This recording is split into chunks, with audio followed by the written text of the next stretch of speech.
L'eurodéputé, après que l'eurodéputée palestinienne considère que le Hamas a une action légitime au point de vue du droit international, Hassem Chalgoumi a réclamé une sanction afin de montrer l'exemple et lutter contre l'apologie du terrorisme. Parole évidemment courageuse, là aussi, de l'imam de Drancy. Sous protection policière. Incroyablement courageuse. Bien sûr. Le pire, ça a été la réponse de Rima Hassan, qui a demandé aux musulmans de le dégager. Il est grand temps que les musulmans de France te dégagent pour tout le mal que tu leur fais, pour ton illégitimité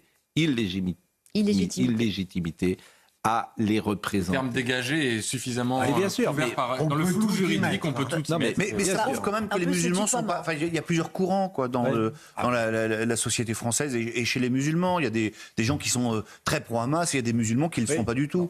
On peut supposer aussi qu'elle s'attaque à lui parce qu'il est très proche de la communauté juive. Dans les petites infos du jour, justement, tweeté là-dessus, et qu'a-t-elle dit, Céline Pina ?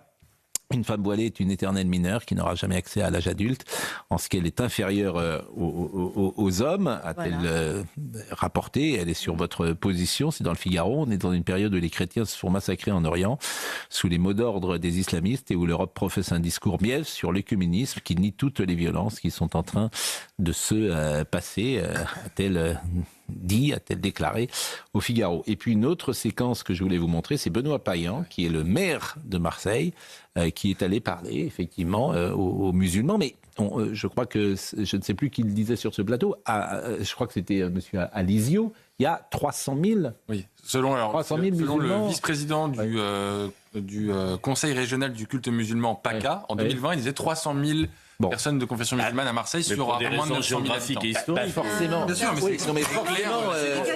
forcément, il y a un calcul électoral. Mais je le comprends d'ailleurs. Tu es obligé de prendre en compte les gens qui sont sur ton territoire. Oui. Après, là où la discussion commence, c'est de dire, est-ce que les sociétés multiculturelles peuvent vivre ensemble ? Et là, le débat commence. Multiconfessionnel alors pour vous. Oui. Oui, confessionnel et culturel. Et puis quelle confession, quelle culture ? Voilà. Moi, ça m'ennuie toujours quand on réduit une personne à sa religion. Mais j'ai dit multiculturel. Oui, vous avez raison. C'est vous qui... J'ai dit multiculturel, c'est vous. Je me suis laissé embarquer. Mais c'est vous qui l'avez réduit. Je me suis laissé... Vous avez dit multiconfessionnel. J'ai glissé. Bon. Moi, je pense que c'est aussi l'échec de l'intégration et de l'assimilation. Si on a une réflexion sur les sociétés, on s'aperçoit qu'effectivement, les sociétés multiculturelles, ça peut finir mal. Ça peut finir en conflit. Et d'où le modèle assimilation-intégration. Si tout le monde a la même culture, c'est peut-être plus facile. L'islam radical, c'est la reproduction de normes socioculturelles de leur pays d'origine en France. Ça se traduit encore une fois par les mariages forcés, la société de clôture communautaire, le tribalisme communautaire, l'endogamie, le refus de l'altérité, le refus de la singularité. Demander à toutes les personnes dans les quartiers qui ne font pas le ramadan aujourd'hui, quel est leur sort ? Quel est le sort des apostats ? Quel est le sort des homosexuels dans les quartiers ? Quel est le sort des filles qui veulent s'habiller à la française dans les quartiers ? C'est ça le problème. Que fait M. Benoît Payan ? Il fait exactement ce qu'a fait la politique de la ville pendant 40 ans. Du clientélisme. Des baux amphithéotiques octroyés aux frères musulmans pour faire plaisir aux frères musulmans au nom du droit à la différence. Là, c'est pas les frères musulmans. Quel est le texte ? Quel est le texte que les gens soient dans les caves pour vivre leur religion au prix des frères musulmans. Laissez terminer, Sabrina. Est-ce qu'on empêche les musulmans en France de construire des mosquées ? Non.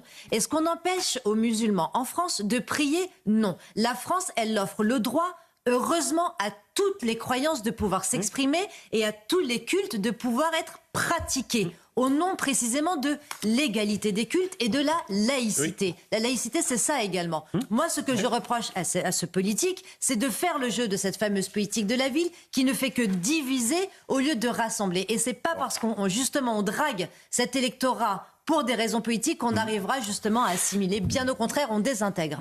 Abonne-toi sur Nicolas Malone dans Spotify afin de voir les vidéos non censurées et découvrir l'univers musical politique engagé.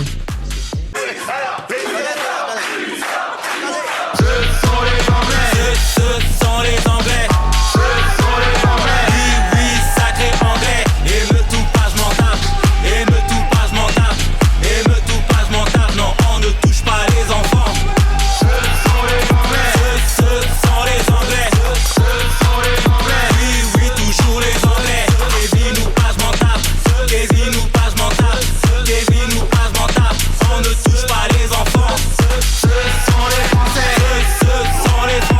Ce sont les Anglais de Nicolas Malone disponibles sur YouTube et Spotify, iTunes, Deezer, l'hymne de la France des émeutes.